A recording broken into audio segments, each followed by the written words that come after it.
باللہ من الشیطان الرجیم بسم اللہ الرحمن الرحیم الحمدللہ رب العالمین والصلاة والسلام علی سید الانبیاء والمرسلین وعلی آلہ وصحبہ اجمعین ومن تبعہم بإحسان الی یوم الدین من قام رمضان ایمانا واحتسابا غفر له ما تقدم من ذنبہ۔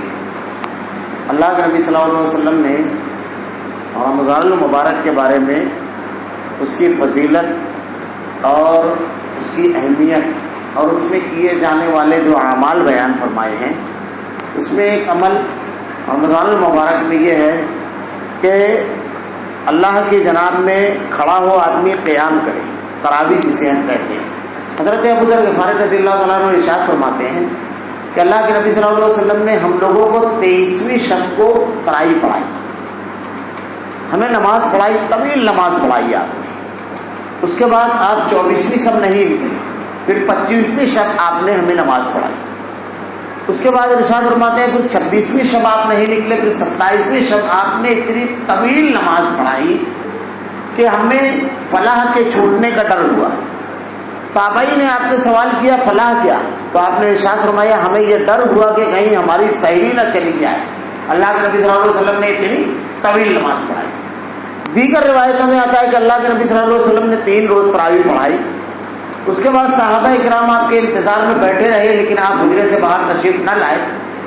اللہ کے نبی صلی اللہ علیہ وسلم نے اس کے بعد بیان فرمایا کہ مجھے خوف ہوا کہ کہیں تم پر یہ فرض نہ ہو جائے۔ اللہ کے نبی صلی اللہ علیہ وسلم کے دور میں اور اس کے بعد صحابہ اکرام اس کا اہتمام کرتے رہے اپنے گھروں میں، مسجد میں۔ حضرت عمر رضی اللہ تعالیٰ عنہ کے دور خلافت میں آپ نے دیکھا کہ لوگ ٹکڑیوں میں 5، 7، 10 کی تعداد میں نماز پڑھ رہے ہیں تراویح، اور ایک آدمی ان کا امام ہے۔ حضرت عمر رضی اللہ تعالیٰ عنہ نے ان سب کو ایک امام پر جمع کر دیا۔ حضرت ابی بن کعب کو امام بنایا اور کہا کہ یہ تمہارے امام ہوں گے، اور باقاعدہ ان کی امامت میں پھر جماعت تراویح کا اہتمام۔ اللہ کے نبی صلی اللہ علیہ وسلم کے صحابہ کرام اپنے گھروں میں بھی اس کا زبردست اہتمام کیا کرتے تھے، قیام اللیل کا۔ تابعین، تبع تابعین، ہر دور میں اہل ایمان اس کا زبردست اہتمام کیا کرتے ہیں۔ اس دور میں کچھ مسائل ایسے اٹھے کہ کچھ لوگ یا تو اس میں یہ کرتے ہیں جیسا کہ میں نے کل کہا کہ چند روز آدمی تراویح پڑھ لیتا ہے اور اس کے بعد پورا رمضان کے لیے اپنے کاروبار اور دیگر چیزوں میں مصروف ہو جاتا ہے، جیسے ہمارے یہاں 5 روز کی تراویح، 3 روز کی تراویح اور 2 روز کی تراویح جو ہے۔ اگر اس مقصد سے ہے تو اس سے احتیاط کرنا چاہیے۔ ایک اور چیز ہے شبینہ، ہمارے یہاں کیا جاتا ہے، انہیں ایک روز میں پورا تراویح میں قرآن پڑھنا۔ اللہ کے نبی صلی اللہ علیہ وسلم نے قرآن مجید کی تلاوت کے سلسلے میں حضرت عبداللہ بن عمر رضی اللہ تعالیٰ عنہ کو ارشاد فرمایا، وہ کہنے لگے کہ میں بہت کم مدت میں قرآن ختم کر لیتا ہوں۔ اے اللہ کے رسول کتنی مدت میں کروں؟ آپ نے مہینہ بھر کہا، پھر 15 دن، پھر 8 دن، کم کرتے کرتے آپ نے آخر بات کہی کہ 3 روز۔ تو حضرت عبداللہ ابن عمر رضی اللہ تعالیٰ عنہ کہتے ہیں کہ اللہ کے نبی میں اس سے بھی کم کی طاقت رکھتا ہوں۔ اللہ کے نبی صلی اللہ علیہ وسلم نے کہا نہیں۔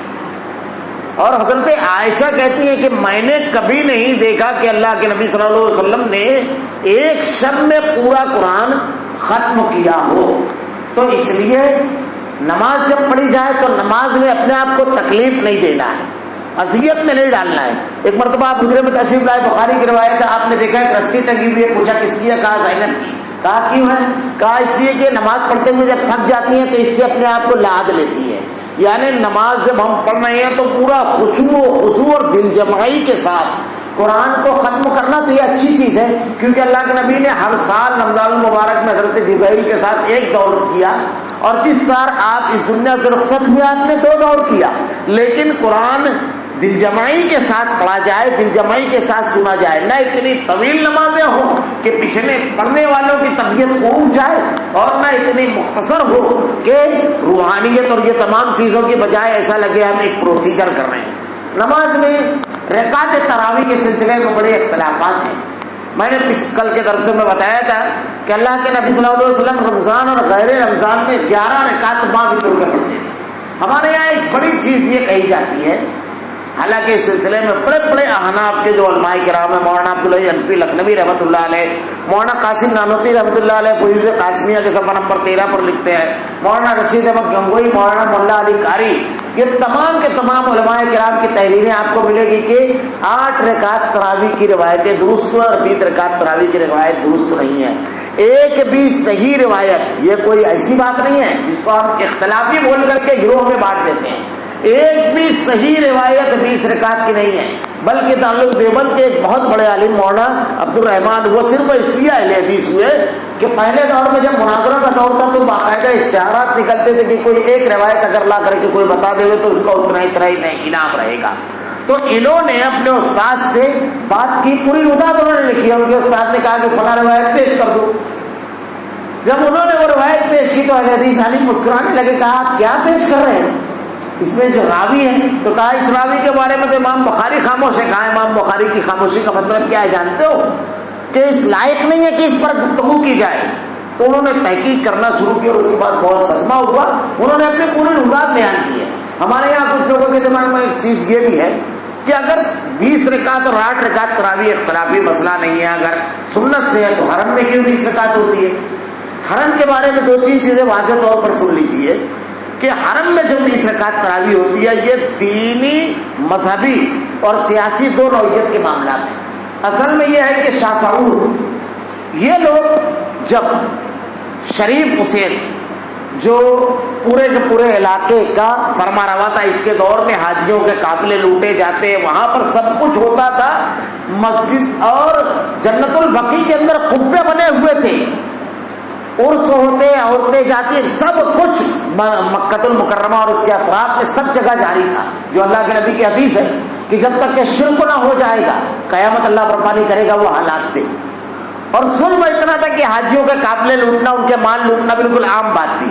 اس کے خلاف یہ لوگوں نے شاہ سعود کا خاندان اور محمد بن عبد الوہاب نجدی رحمہ اللہ جو تھے، انہوں نے شرک اور نفاق کے خلاف ایک تحریک چلائی.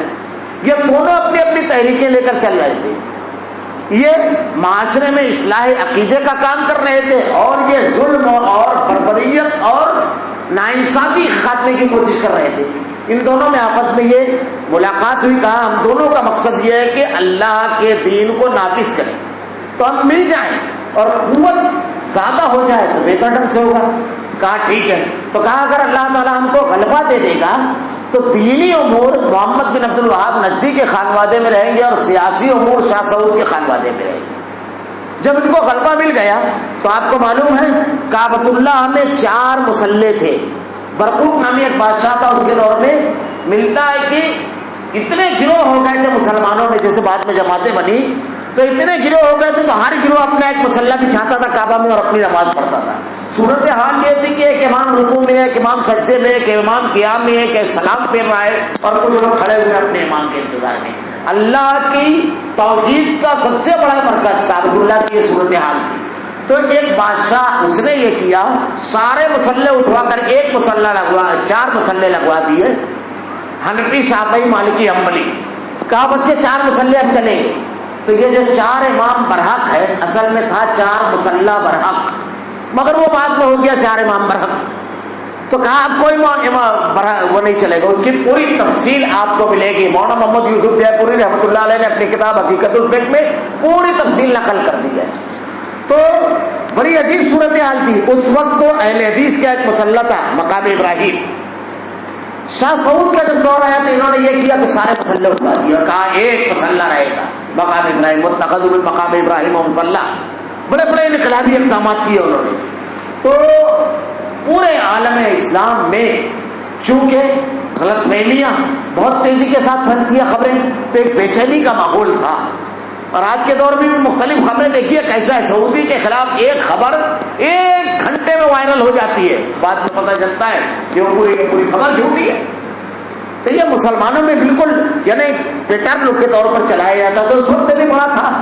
تو جب یہ معاملہ آیا کہ علماء کرام، ہندوستان کے علماء کرام کے بڑے اچھے مراسم، تو انہوں نے جا کر کے کہا کہ جب تمام چیزیں آپ نے قرآن و سنت کے مطابق کر دی ہے تو یہ تراویح کی تو 8 رکعت ہے، ورنہ آپ ثابت کر دیجیے، ہم بھی 20 پڑھیں گے. امام احمد بن حنبل کے نزدیک 36 ہے، 39 تک کے ہیں.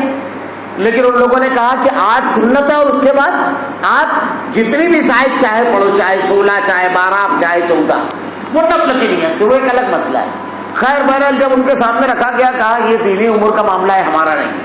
پھر ان لوگوں کے سامنے جب یہ معاملہ رکھا گیا تو ان لوگوں نے کہا کہ ہم نے اتنے بڑے بڑے اقدامات کیے ہیں، ہم نے اتنے بڑے بڑے قدم اٹھائے ہیں، بہتر یہ ہے کہ یہاں پر کچھ ایسی صورت حال اختیار کی جائے تاکہ مسئلہ بھی حل ہو جائے اور لوگوں کا اختلاف کا موقع بھی نہ ملے، کیونکہ یہ وحدت کا مرکز ہے حرام۔ تو یہ کیا گیا، کہا کہ 8 رکعت تراویح ہے، ماں وتر کے 11 رکعت، اس لیے 10 رکعت کے امام پڑھا کر کے ہٹ جائے گا، 1 رکعت بھی تو پڑھ کر کے آدمی اپنی کر لے۔